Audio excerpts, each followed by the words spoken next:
Bem, deixa eu lembrar um pouquinho do que aconteceu na semana passada, né. Jesus entra na casa de um fariseu importante, ele é convidado para uma refeição num dia de sábado, e Jesus entra ali num verdadeiro BBB. Ele está sendo observado atentamente, no meio daquele pessoal todo, ele, Jesus, desvia sua atenção ou presta atenção no homem doente que precisa dele, que precisa de uma ajuda urgente. Mesmo sendo um dia de sábado, Jesus cura aquele homem, ele aproveita isso para ter um debate com aqueles homens ali sobre curar no sábado, e a gente conversou sobre isso na semana passada.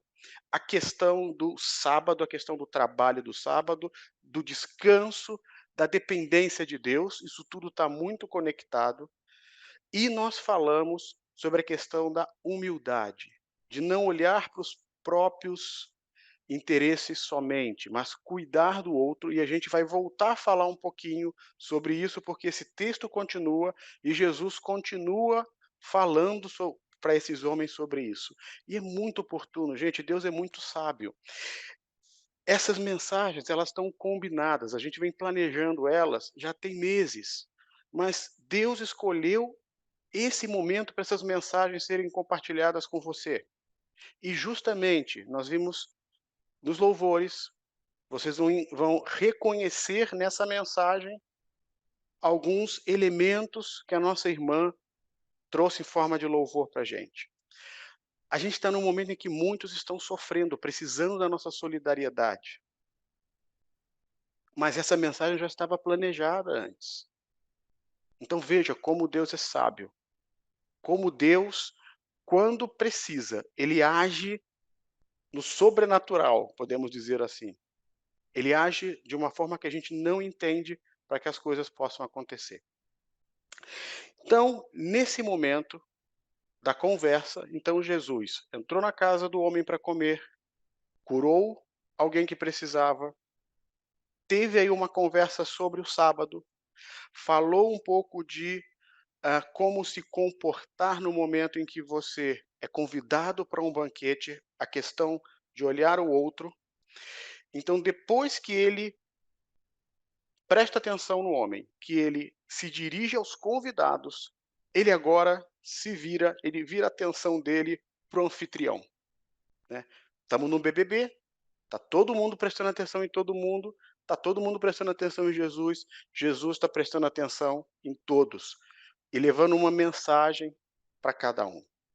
Muito bem, então eu quero que você abra a sua Bíblia lá em Lucas 14, a gente vai dar sequência no texto, vamos começar aqui a partir do versículo 12. Lucas capítulo 14, o versículo 12. Jesus vira para o anfitrião e dá um conselho para ele. Quando você der um banquete ou um jantar, não convide seus amigos, irmãos, parentes, nem seus vizinhos ricos, porque se você o fizer, eles poderão também, por sua vez, convidá-lo, e assim você será recompensado. Mas quando der um banquete, convide os pobres, os aleijados, os mancos, os cegos. Feliz você será, porque estes não têm como contribuir. Olha que interessante, né? Jesus aqui coloca para aqueles homens uma situação muito importante, muito interessante. Se você convidar seus amigos, seus irmãos, seus parentes, seus vizinhos, convidar só aquele seu círculo íntimo de amizades, aquelas pessoas que você já está acostumado a conviver, essas pessoas, elas vão participar da sua festa e depois o quê? Elas vão te convidar para uma outra festa semelhante. Então, existe uma relação de troca. Eu convido, quem depois também vai me convidar e eu sou recompensado. Mas ele coloca uma outra situação. Em vez de você fazer isso, por que que você não convida para sua festa os necessitados, os pobres, os aleijados, os mancos, os cegos? Você não terá uma recompensa imediata, mas você terá o quê? Felicidade. Feliz será você. Por quê? Porque eles não têm como contribuir. Você será feliz justamente porque você não vai receber uma retribuição naquele momento. O que que Jesus está identificando aqui? A hora que Jesus olha à sua volta, ele só via celebridades naquela festa, ele só via pessoas importantes naquela festa. Por isso que ele dirige essa palavra para aquele homem. A primeira coisa que ele coloca para aquele homem foi: quando você for convidar alguém, expande, tá? Quando você for convidar alguém para o seu convívio, né, não convide alguém pensando nessa relação de troca. Eu vou conviver com fulano, eu vou ser amigo do fulano, eu vou convidar o fulano para minha casa, porque ele também vai me convidar para a casa dele. Eu vou dar conforto para ele, porque ele também vai me retribuir conforto. Eu vou ter recompensa. E aqueles homens tinham um pouco dessa questão de, eh, eu quero levar vantagem, eu quero manter o meu status, então eu vou manter os meus relacionamentos com aquele grupo de pessoas no qual eu consigo manter o meu status. Existe um egoísmo, uma falta de generosidade no coração. E aí, a gente tem escutado muito uma palavra que é inclusão. Tudo a gente escuta inclusão, falta de exclusão, os excluídos, os menos favorecidos, né. Mas é uma palavra que a gente fala tanto, que já está tão enxovalhada, né. Mas vamos entender exatamente o que é inclusão. Inclusão é justamente dar uma oportunidade aos que são menos favorecidos. É compartilhar com ele aquilo do que nós recebemos.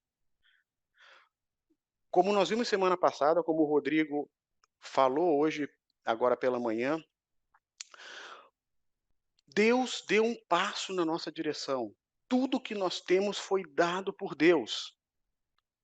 Ele não deu as coisas para a gente porque nós somos bonzinhos, porque nós merecemos. Ele dá as coisas para a gente justamente para quê? Para que nós sejamos generosos, para que nós sejamos usados como instrumento de bondade para a vida dos outros.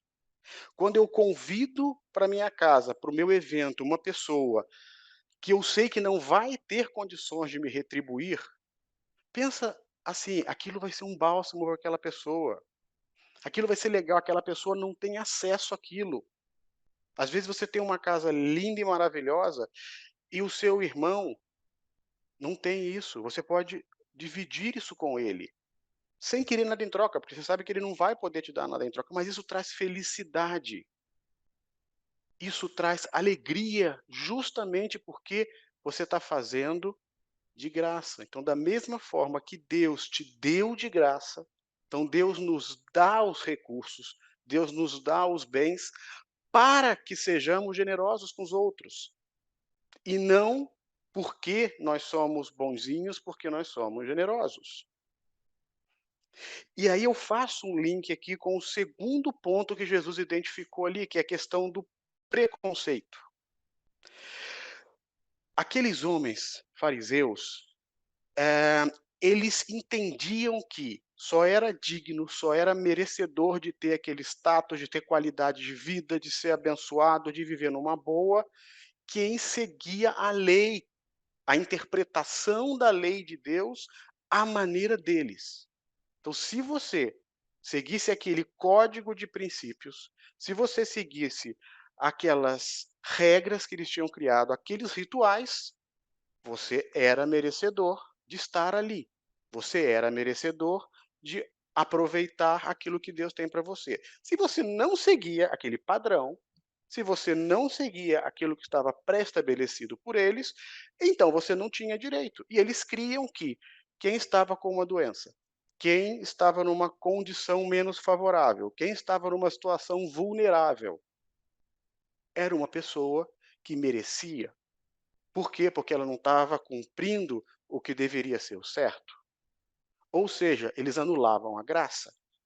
Eles acreditavam e eles pregavam que eles estavam naquela situação porque eles eram merecedores daquela situação. Quando a gente traz para os nossos dias, né, como é que a gente exerce e tem esse mesmo comportamento nos dias de hoje?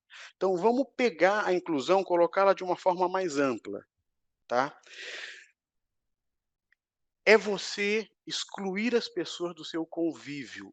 Se aquela pessoa não pensa da mesma maneira, se aquela pessoa não torce pelo mesmo time que você, se aquela pessoa não tem a mesma ideologia política que você, se ela não gosta do mesmo candidato que você, se ela tem hábitos diferentes, se ela tem uma visão da sociedade diferente da sua, você exclui ela. Como é que a gente exclui? A gente passa pelo outro lado da rua e não fala com aquele vizinho que a gente não gosta.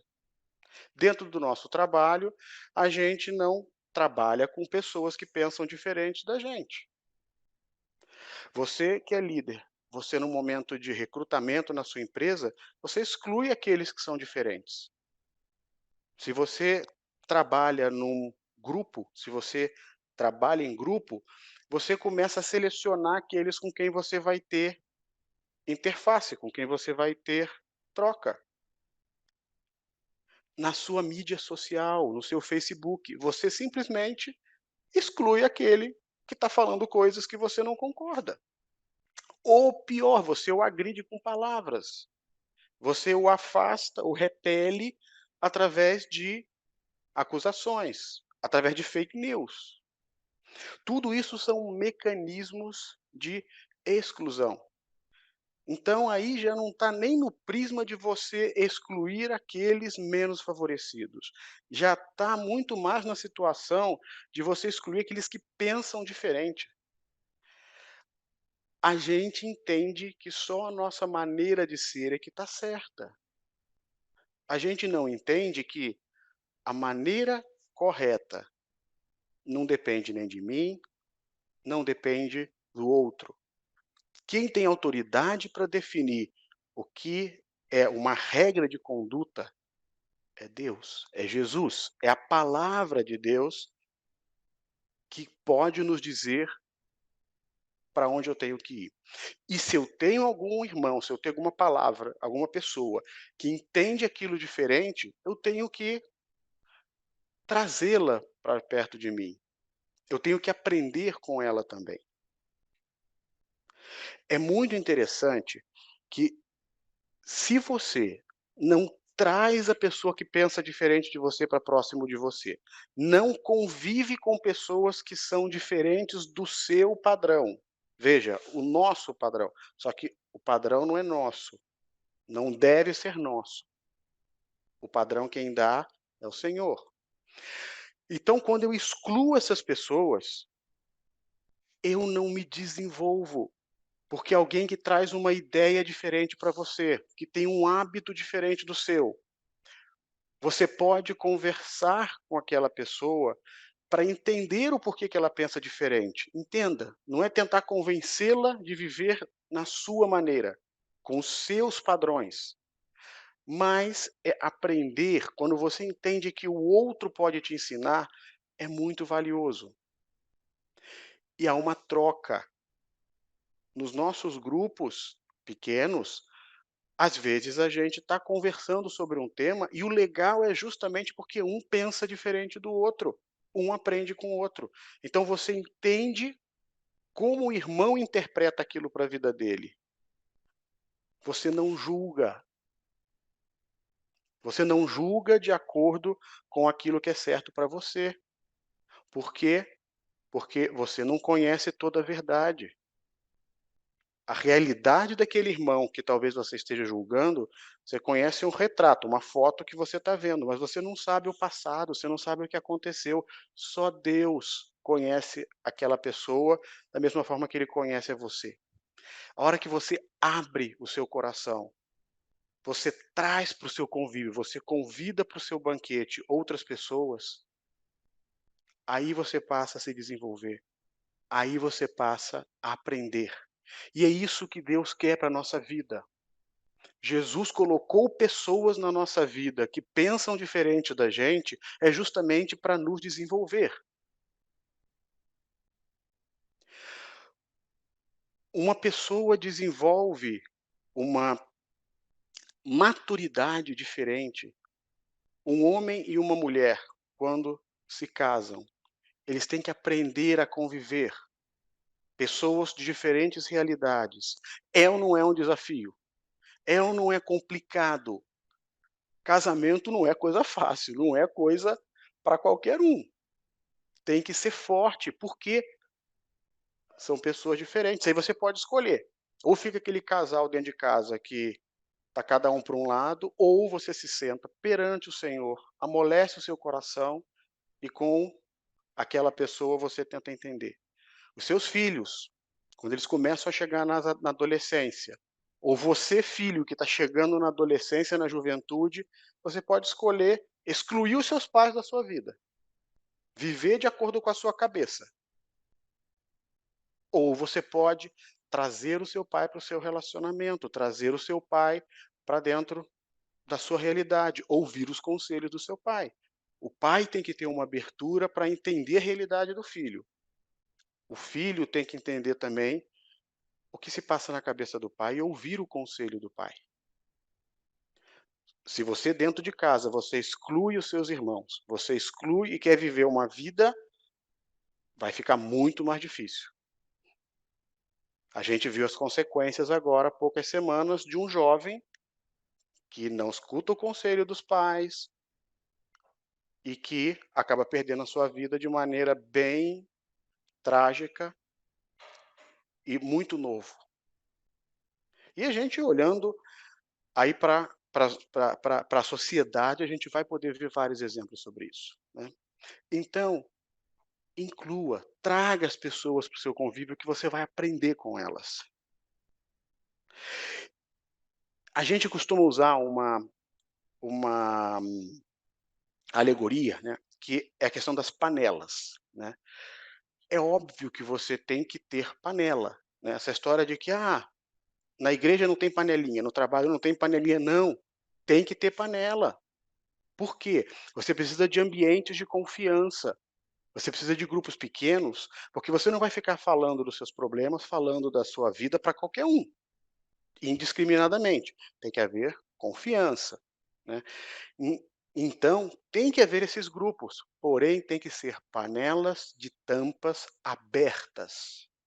As panelas precisam ter uma conexão, tem que haver mudança, você não pode ficar com ciúme porque alguém saiu da sua panela e foi visitar a outra panela, e você tem que permitir que pessoas das outras panelas visitem a sua panela.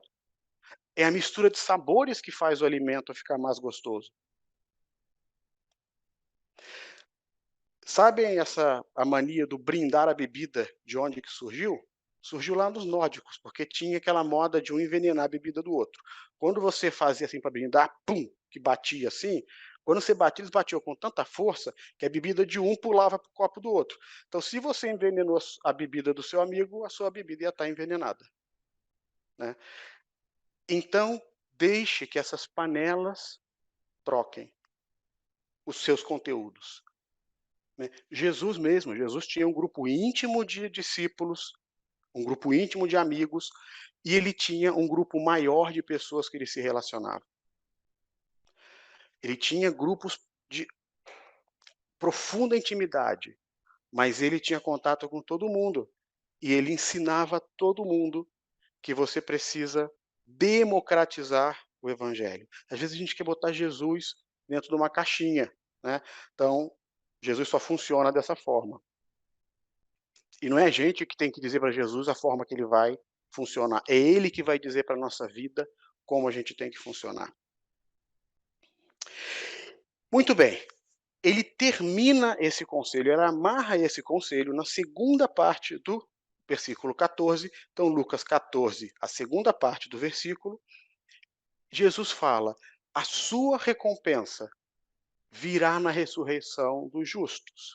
Ah, então lembra, se você convida os seus amigos que podem te dar algo em troca, você tem recompensa imediata. Se você convida aqueles que não têm o que te dar em troca, você não tem recompensa imediata, você tem felicidade e você fica sem retribuição, mas quando você faz isso, quando você abre mão da recompensa imediata, você entende que você precisa do outro para se desenvolver como ser humano, que é o que Deus quer para você. você passa a ter uma recompensa divina, uma recompensa futura e eterna, que é o quê? Ela virá na ressurreição dos justos.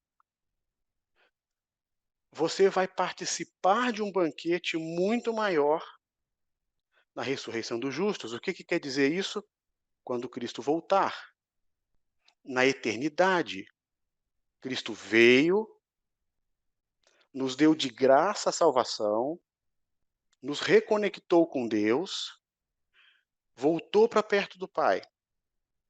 No momento em que ele voltar para nos buscar, esse é o que é descrito acá como ressurreição dos justos.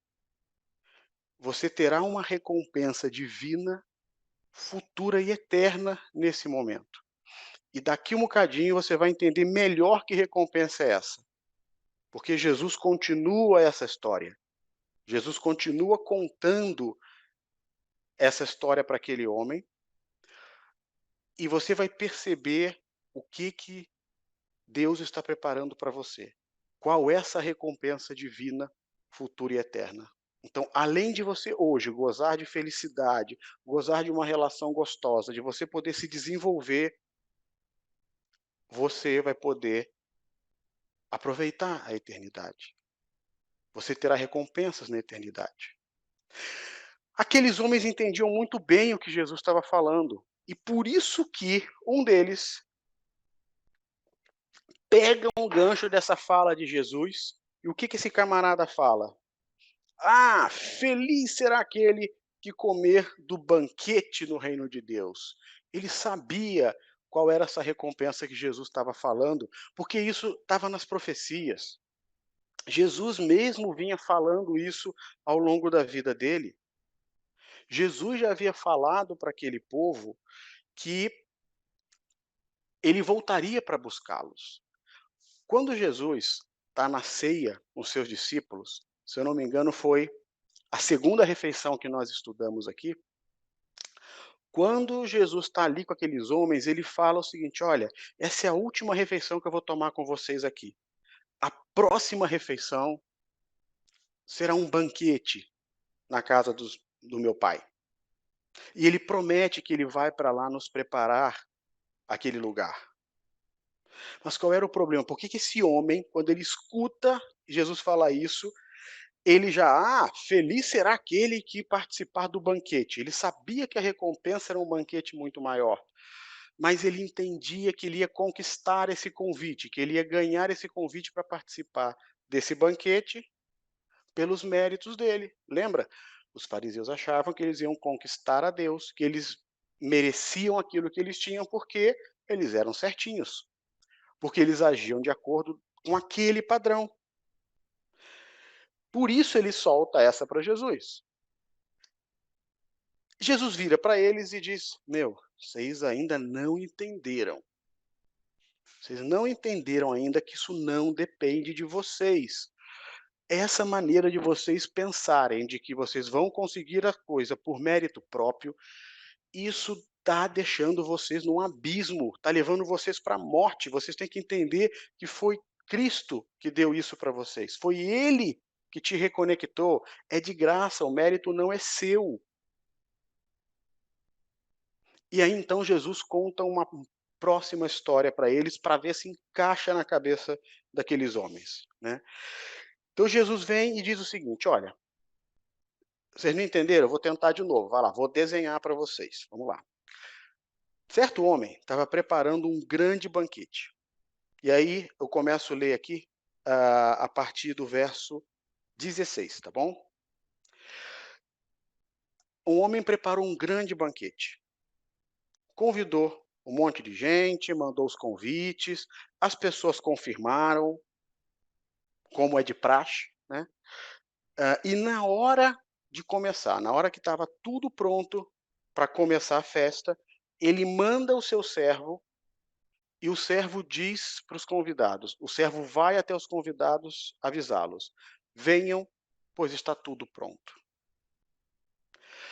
Isso aqui era uma praxe naquela época, né. Da mesma forma que hoje, você vai convidar para um casamento, você manda os convites, pede lá para a pessoa ligar, a pessoa liga, manda o WhatsApp, entra no Instagram ou entra no site do evento do casamento, confirma a minha presença do fulano, do ciclano. Lá era igualzinho. Você avisava com antecedência, na data a pessoa confirmava. Quando estava tudo pronto, porque as festas de casamento lá duravam dias, os banquetes duravam o fim de semana inteiro, você mandava o cara avisar: "Ó, tá tudo pronto", para a pessoa se arrumar e vir. E quando Jesus está falando isso para aqueles homens, ele está justamente tentando refrescar a memória deles, dizendo: "Olha, lembra, quando eu estou aqui com vocês, eu estou falando para vocês que eu vou e depois eu vou preparar um lugar para vocês. Quando estiver preparado, eu volto". Então ele está aqui recordando, refrescando na cabeça daqueles homens de que ele iria voltar para buscar-nos. Eu vou avisar quando tiver tudo pronto. Muito bem. Aí ele continua a história. Nesse momento, o servo avisa que está tudo pronto. Qual é a resposta daqueles homens? Um por um, começou a apresentar desculpas. O primeiro disse: "Acabei de comprar uma propriedade e preciso vê-la. Por favor, desculpe-me." O outro: "Acabei de comprar 5 juntas de boi. Estou indo experimentá-las. Por favor, me desculpe." Ainda outro disse: "Acabo de me casar, por isso eu não posso ir." Gente, dá uma olhadinha nessas respostas. Comprei uma propriedade, comprei uma junta de bois, acabo de me casar. Gente, desculpa esfarrapada. Como é que você aceita um convite para um casamento, um convite para uma festa, e esquece ou compra uma propriedade e marca naquele dia para ir ver a propriedade? Se você sabe que você vai receber um carregamento de animais que você tem que avaliar, como é que você aceita aquele convite? Se você já sabe que você vai se casar, você tinha que avisar para aquela pessoa: "Eu vou me casar nesse dia, eu não posso." Era óbvio, eram desculpas esfarrapadas. O convite já tinha sido feito com antecedência, já tinha sido aceitado. Mas como é que você, em cima da hora, entende? Eles estavam dando desculpas. A gente também faz isso, né? Eu quero saber aqui, quem nunca arrumou uma boa desculpa para não ir num compromisso que já tinha assumido? Bota aí, bota aí no Facebook, no YouTube. Fala aí, você alguma vez já arrumou uma desculpa esfarrapada? Posta aí que a produção vai estar coletando lá, no final a gente pode ver aí. Abre o teu coração pra gente, né. Coloca aí, eu quero ver se aqui todo mundo sempre cumpre com os compromissos. Eu não, eu já arrumei desculpa esfarrapada, que depois eu fiquei até com vergonha da desculpa que eu dei. Agora por que que a gente faz isso, né? A gente enfia tanto compromisso, tanta coisa na nossa agenda, que a gente se esquece. É muito provável que esses caras, quando aceitaram o convite, se inscreveram e não olharam a agenda. O cara não sabia, não lembrou que ia comprar uma propriedade que tinha que ver. Ou estava dando uma desculpa porque surgiu alguma coisa mais atrativa. Quantas vezes acontece isso com a gente? Você assume uma série de compromissos, você deixa a sua agenda cheia de coisas, cheia de a atividades para fazer, e na hora que acontece, que chega uma oportunidade importante, você está desviado, sua atenção está desviada. Você não consegue prestar atenção naquilo, você perde. E aí Jesus estava ali colocando uma coisa muito importante para eles, a questão da prioridade. O que que aqueles caras estavam preocupados? Eles estavam preocupados em manter o status deles, eles estavam preocupados em manter a vida deles, a não perder o conforto deles. Muitas das vezes você deixa de fazer coisas por isso. O que que a gente dá valor? A gente diz sim para aquilo que realmente tem valor para a gente. E o problema é que muitas vezes a gente está dando valor para aquilo que não vale a pena. A gente está se esforçando para coisas que não valem a pena se esforçar. A gente está colocando a nossa alma, a gente está colocando todo o nosso tempo, os nossos recursos, a gente está investindo em coisas que não valem a pena. por motivos fúteis, por motivos bobos, que parece que são importantes para a gente naquele momento, mas que na verdade não vão fazer a menor diferença. Quantos de nós aqui, se olharmos para o nosso passado, vamos nos lembrar de coisas que a gente botou um esforço tremendo, a gente se desgastou, a gente se consumiu,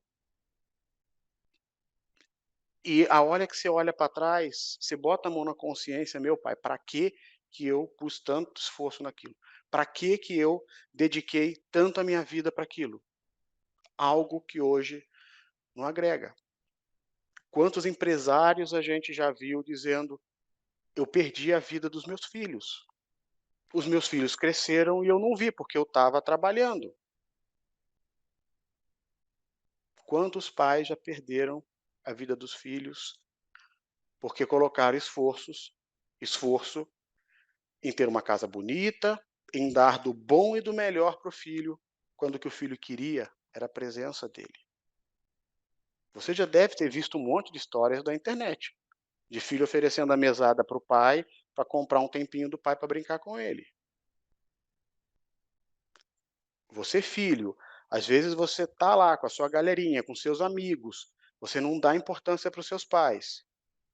Quando você sai de casa, que você vai ter a sua própria casa, que você vai morar numa residência, numa universidade, que você se casa, aí você sente falta do colinho do papai e da mamãe. Você sente falta da casa do papai e da mamãe. Você já filho com pais idosos, muitas das vezes você não se preocupa muito com eles. Você não dá a atenção que eles merecem. Quando eles se vão, aí você sente falta do pai e da mãe que não está mais ao seu lado para você poder cuidar. Eu conheço pessoas que, quando tiveram esses momentos com os pais, aproveitaram o máximo para cuidar dos pais. Hoje essas pessoas têm uma história para se lembrar. Hoje essas pessoas conseguem ter uma memória agradável, não se arrependem porque cuidaram dos seus idosos. A gente está num momento agora em que a gente está precisando cuidar dos nossos idosos, cuidar dos nossos doentes. A gente está precisando ajudar aqueles que mais precisam. Lembra? Teve uma campanha eleitoral aí recentemente aqui na região do interior de São Paulo que era isso, né? Primeiro os que mais precisam. Se depois a pessoa que prometeu isso fez ou não fez, eu não vou entrar nesse mérito agora. Mas a ideologia por trás disso era atender aqueles que mais precisam. Então, aonde está a sua prioridade? Está nos relacionamentos profundos, nos relacionamentos sérios? Está em olhar o outro, ajudar o outro, aprender com o outro? Jesus, nesse mesmo livro de Lucas, no capítulo 12, ele fala o seguinte, versículo 34: "Onde estiver o vosso tesouro, ali estará o vosso coração". O nosso coração está naquilo que é importante para a gente. O que que é importante hoje para mim e para você? Essa vida indisciplinada, né, tem um mentor muito sábio na nossa comunidade que diz exatamente isso: você diz sim, porque você já disse não. E você diz não, porque você já disse sim. Para que você está falando sim? Para que você está falando não? Você tem reservado tempo para ter comunhão com Deus? Para escutar a voz dele, para ler a palavra? Ou isso passa batido, quando você vê: "Nossa, minha Bíblia está com teia de aranha aqui, ó, faz meses que eu não leio a Bíblia".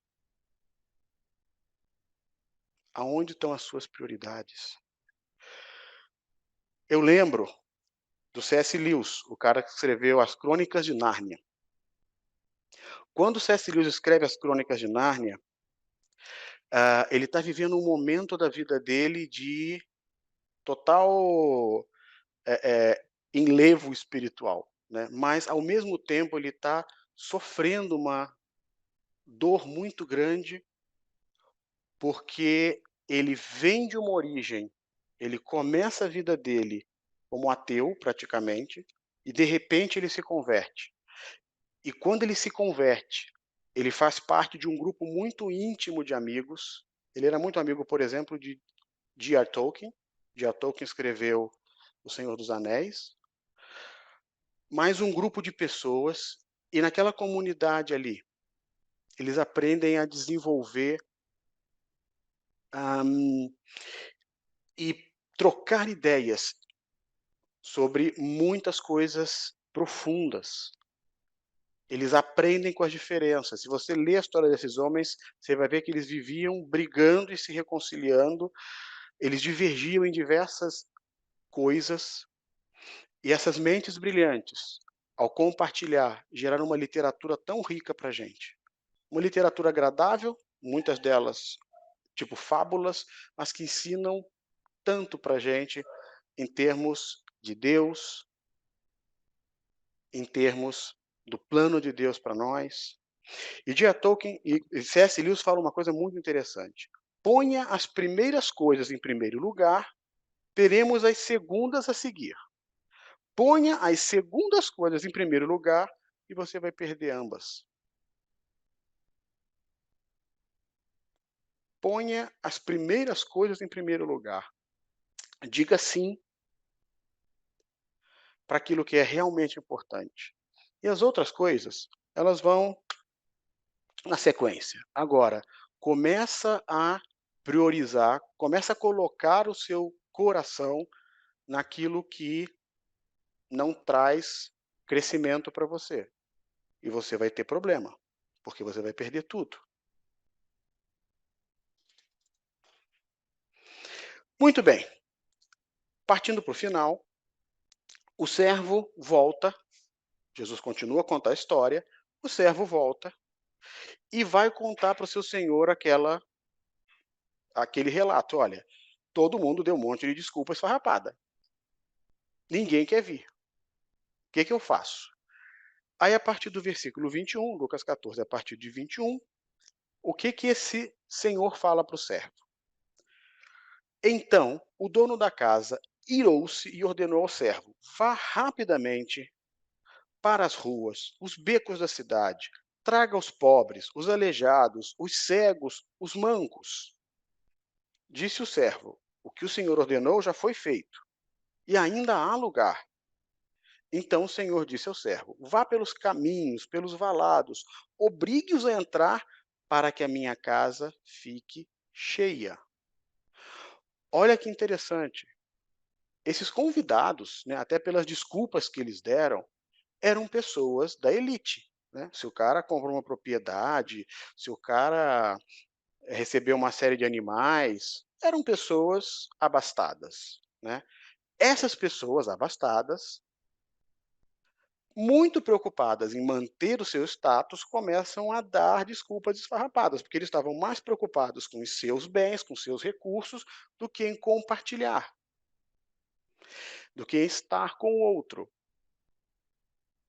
E aí, quem que esse senhor manda chamar? Os pobres, os aleijados, os cegos, os mancos. Vamos fazer um paralelo disso com o que Jesus começou a falar para o homem, que nós comentamos no início da nossa conversa. Jesus aconselha aquele homem não convidar as pessoas importantes, mas convidar os pobres, porque aí ele teria felicidade. E agora, nesse texto aqui, que ele está tentando explicar, porque os caras não tinham entendido, então ele está desenhando para os caras, ele diz: olha, essas pessoas importantes, elas esnobam, elas podem te menosprezar. Você será feliz porque, no final, quem vai ter acesso à festa, quem vai se agradar, quem vai desfrutar da festa, são os pobres, os aleijados, os mancos, são eles quem estão precisando. E mais, ele democratiza ainda mais, ele manda chamar qualquer um. Jesus democratiza o evangelho. Ele fala na cara daqueles fariseus: olha, vocês acham que são só vocês que têm direito? Não, todos têm direito. Os fariseus esperavam o Messias que fosse lutar por eles, pelos judeus, para libertá-los do Império Romano. E por isso eles tinham dificuldade de entender a Cristo, porque Cristo não veio como um líder militar, não veio como um líder político para libertá-los do Império Romano. Jesus vem para libertá-los de outra escravidão, da escravidão da morte. E é isso que Jesus está falando para eles. Vocês não vão conseguir as coisas pelos méritos próprios. Dois, eu não estou aqui para libertar vocês, para tomar partido de um grupo ou de outro. Eu estou aqui para libertar a humanidade, para libertar vocês também, para libertar aqueles que precisam, para aqueles que entendem que precisam de mim. Foi para todo mundo. Eu não vim só para vocês. Aqueles que pensam diferente de vocês também têm acesso a mim, a minha graça e a minha salvação. E olha que interessante, ele quer que a casa dele esteja cheia, para que a minha casa esteja cheia. Por quê? Aí ele conclui no versículo 24. Esse versículo 24 é muito interessante, porque assim, sabe aquele momento quando você está num stand-up, né? Ou você está assistindo um programa em que a pessoa está contando uma história e aí de repente ela vira para o público e ela termina a última parte da história falando para o público também. Foi exatamente o que Jesus fez aqui. Ele estava contando a história, dizendo que o homem mandou convidar todos, deu acesso a todos, até que a minha casa fique cheia. E aí o que que ele diz? Versículo 24. Eu lhes digo, nenhum daqueles que foram convidados provará do meu banquete. Jesus dá a martelada final na cabeça daqueles homens. Ele está contando a história, ele vira. Quando o artista faz isso, é justamente porque o artista quer trazer o público para a história, né? Ele quer fazer com que o público participe daquele momento com ele. E é o que Jesus está fazendo aqui. Ele vinha contando a história e aí agora ele coloca esse público dentro da história. Sabe por que que a gente percebe isso aqui? O tempo todo, no texto, Jesus vem falando com o servo. Ele vai usando a segunda pessoa do singular. É que ele está dando ordens para o servo. Faça isso, faça aquilo, chame, convide. Aqui nessa frase, perceba, ele vai para o plural. Eu lhes digo. Então ele estava contando uma história em que havia uma conversa entre o senhor e o servo. E aí ele fala como se aquele senhor estivesse agora não mais falando só para o servo, mas falando com todo o público. Eu lhes digo, nenhum daqueles que foram convidados provará do meu banquete. Ele está falando, vocês aqui, enquanto vocês não mudarem, não quebrarem essa casca, enquanto vocês não entenderem que não depende de vocês, enquanto vocês não entenderem que vocês têm que depender de mim, enquanto vocês não entenderem que eu vim para todos vocês, que vocês têm que praticar inclusão, que vocês têm que ser misericordiosos como meu pai foi misericordioso com vocês, enquanto vocês não entenderem isso, vocês estão fora do banquete. Porque vocês vão estar tão preocupados com a vida de vocês, com as coisas de vocês, que vocês não vão ter tempo para mim. Vocês não vão ter tempo para desenvolver uma vida espiritual, para desenvolver uma vida com qualidade, para aprender. Vocês não vão conseguir entender a minha mensagem. E vocês vão ficar de fora, porque a casa vai estar cheia. Lá tem muito espaço, cabe muita gente, cabem todos os pobres, todos os necessitados, cabem pessoas de todas as espécies, pessoas que estão pelos caminhos, pelos valados. Cabe todo mundo que entender que depende de mim, que sozinho você não vai se conectar, reconectar com Deus.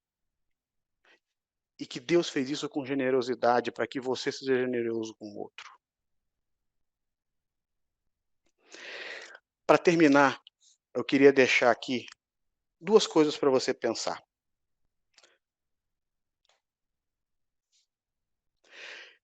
Primeiro, quem você tem convidado para participar da sua vida? Quem você tem convidado para participar dos seus eventos? Você fica dentro de uma panela com a tampa fechada, ninguém entra, ninguém sai? Aquele grupinho fechado? É nós e só nós? Ou você está dentro de uma panela que permite troca? Você está num copo em que você brinda, os líquidos se misturam? E a segunda pergunta: o que é mais importante para você? Aonde está o teu tesouro? O que tem valor para você? O que está trazendo valor para a sua vida? Nesse momento de tanta dificuldade, em que tantos choram, poucos celebram, o que é mais importante nesse momento?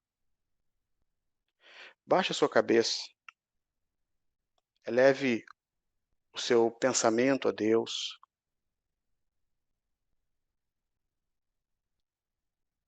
examina o seu coração.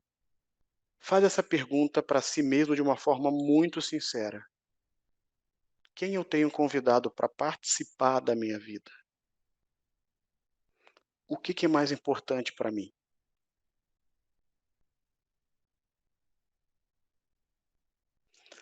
Deus amado, nós te agradecemos por mais essa manhã, Senhor, na tua presença. Nós te agradecemos, Senhor, porque tu estás conosco, tu tem consolado aqueles que precisam do teu consolo, tu tens segurado a mão, Pai, de cada um daqueles que precisam do teu amor, do teu carinho, Pai. Senhor, dá-nos a capacidade de fazer o mesmo, Pai, de entendermos a tua graça e sermos graciosos com os outros. Ajuda-nos a aceitar o irmão, a não julgar. Ajuda-nos a colocar foco, a colocar importância, Pai, naquilo que realmente importa. Perdoe os nossos pecados, perdoe as nossas fragilidades, perdoe quando nós desviamos o nosso olhar, o nosso foco de Ti e colocamos o foco em nós mesmos, Senhor. Perdoa os nossos pecados, Pai. No nome de Jesus, amém.